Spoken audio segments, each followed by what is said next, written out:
बिस्मिल्लाहिर्रहमानिर्रहीम।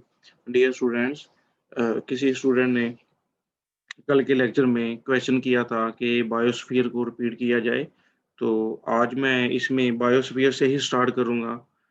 बायोस्फीयर मैंने बताया था कि ये अर्थ सरफेस के ऊपर ये एक ऐसा एक ऐसी रेंज है जिसके अंदर लिविंग ऑर्गेनिज़्म एक्सिस्ट करते हैं।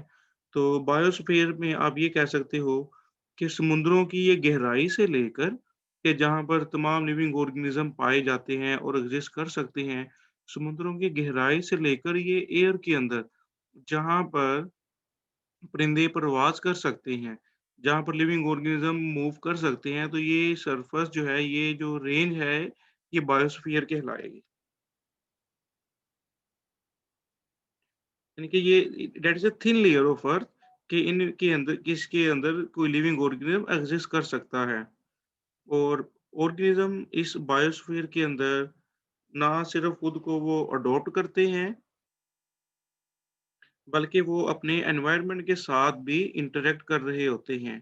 और इनका ये जो इंटरैक्शन है, ये केमिकल वे से या फिज़िकल कंडीशन से ये बायोस्फीयर को डिस्टर्ब कर रहा होता है। और लिहाज़ा जो ऑर्गेनिज़्म है एक बायोस्फीयर में अपने जिस एक स्पेसिफिक एरिया में रहता है, उसे हम हैबिटेट भी कहते हैं। हैबिटेट बायोस्फीयर के अंदर एक्सिस्ट करता है। और ऑर्गेनिज़्म जो अपने एनवायरमेंटल फैक्टर के साथ इंटरैक्ट करते हैं, तो वो उन ऑर्गेनिज़्म के अंदर अपने एनवायरमेंटल फैक्टर्स को बर्दाश्त करने की एक रेंज होती है। जैसा कि गर्मी को बर्दाश्त करने की, गर्मी, सर्दी, उसके अलावा पीएच रेंज को, लिहाज़ा और भी बहुत से ऐसे फैक्टर्स हैं कि जिसको अफ़ोर्ड करने की लिविंग ऑर्गेनिज़्म के अंदर एक लिमिट होती है, तो ऐसी लिमिट को हम टॉलरेंस कहेंगे। ये जो टॉलरेंस है, ये हैबिटेट के अंदर एक्सिस्ट करती है, लिहाज़ा इनके टॉलरेंस की रेंज ही एक तरह से हैबिटेट भी कहलाती है। 1917 में अ, जोसेफ ग्रिनल एक अमेरिकन ऑर्निथोलॉजिस्ट थे जो कि परिंदों का मुतालिया किया करते थे। तो सबसे पहले इकोलॉजी के अंदर उन्होंने निच की टर्म को एक्सप्लेन किया। तो निच जो और हैबिटेट काफ़ी क्लोज़ली और सिमिलर वर्ड्स हैं।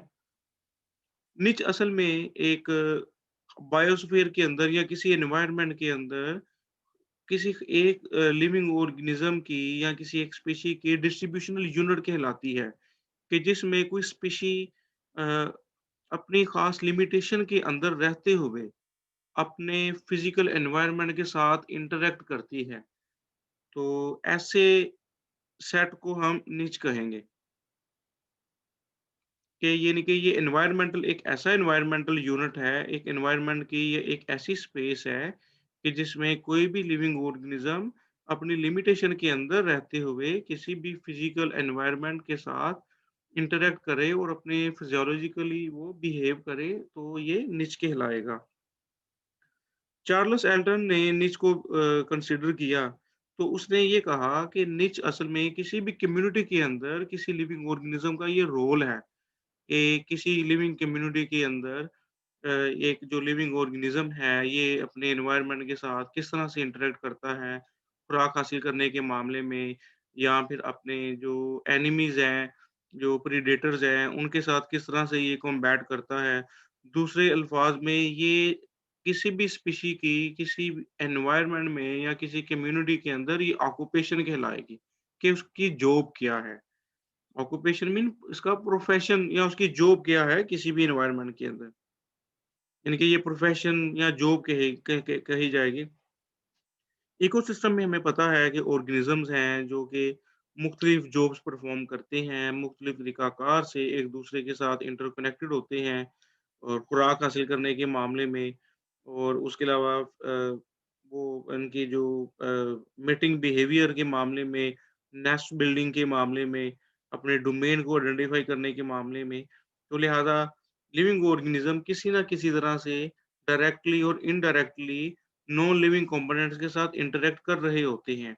तो इस इंटरैक्शन के दौरान कुछ ख़ास इनकी जो पर्टिकुलर जॉब होगी जिसको ये परफ़ॉर्म कर रहे होते हैं, तो ये उस ऑर्गेनिज़्म की निच कहलाएगी। तो लिहाज़ा अगर हम इसको डिफ़ाइन करें एक शॉर्ट डेफिनेशन की फॉर्म में जो एग्ज़ाम में भी आप लिख सको, तो niche is defined as the role a species plays in a community including behaviour and influence. ये एक निच जो है, एक स्पीशी का वो किरदार है कि जो किसी भी कम्युनिटी के अंदर ये अपने बिहेवियर और अपने असरात के लिहाज से ये जो परफ़ॉर्म करती है, तो इस तरह का जो तासुर है, किसी भी स्पीशी का वो निच कहलाएगा। इकोलॉजिकली जो निच है और ये हैबिटेट से बहुत मिलती-जुलती है कि किस तरह से जो ऑर्गेनिज़्म है, ये अपने एनवायरनमेंट के अंदर एनर्जी और मटेरियल्स को एक्सचेंज करते हैं।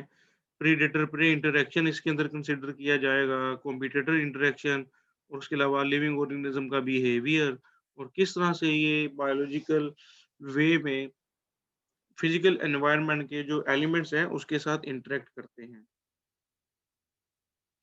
अच्छा, उसके अलावा निच के अंदर कुछ फिज़िकल पैरामीटर जिसे हम कह रहे हैं, जो कि सर्वाइवल के लिए बहुत ज़्यादा ज़रूरी होते हैं।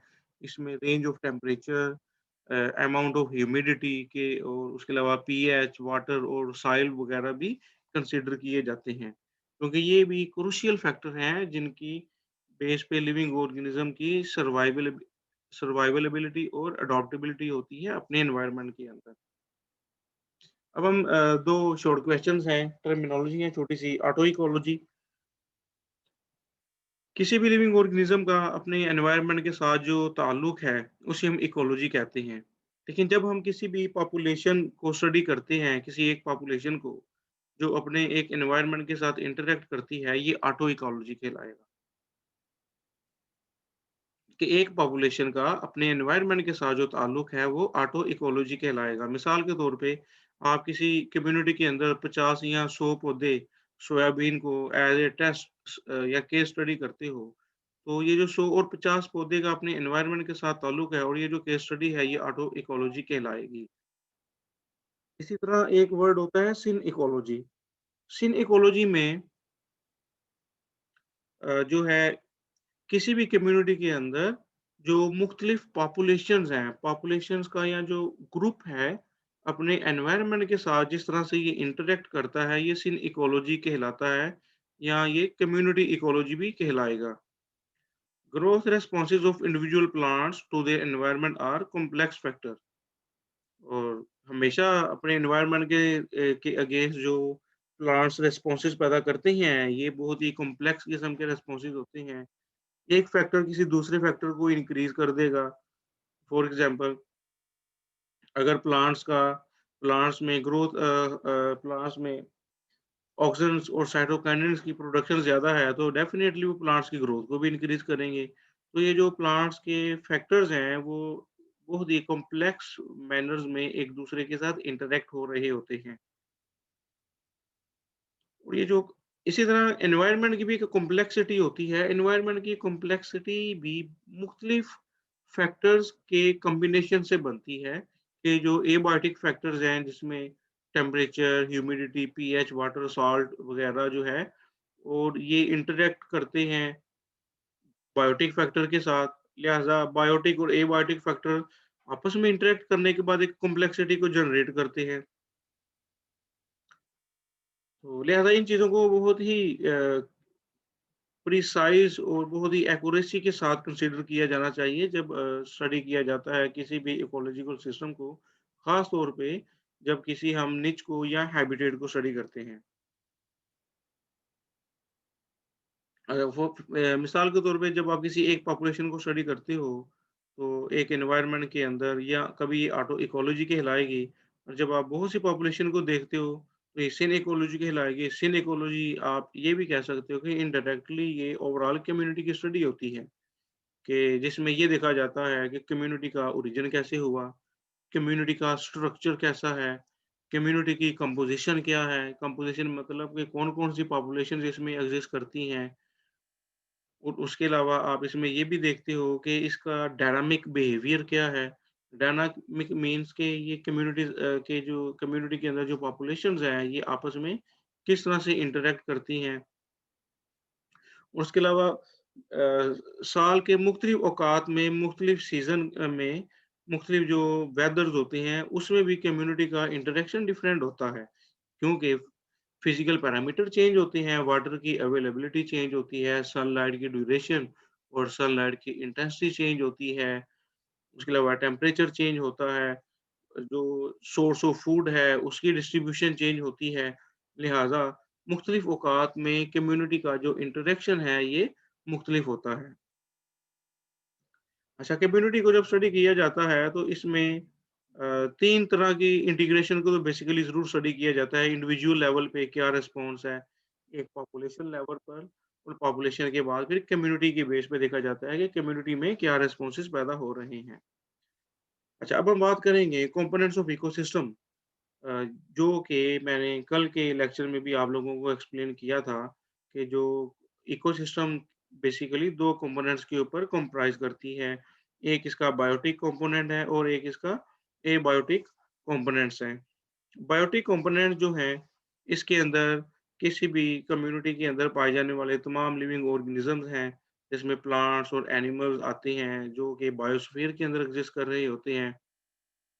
और बायोस्फीयर अभी मैंने आपको बताया कि ये समुद्रों की गहराई से लेकर ये स्पेस के अंदर तकरीबन समुद्रों की गहराई से लेकर हवा के अंदर तक जो 8 से 10 किलोमीटर की एक रेंज है, जिसमें ऑर्गेनिज्म एक्सिस्ट कर सकते हैं, ये बायोस्फीयर कहलाती है।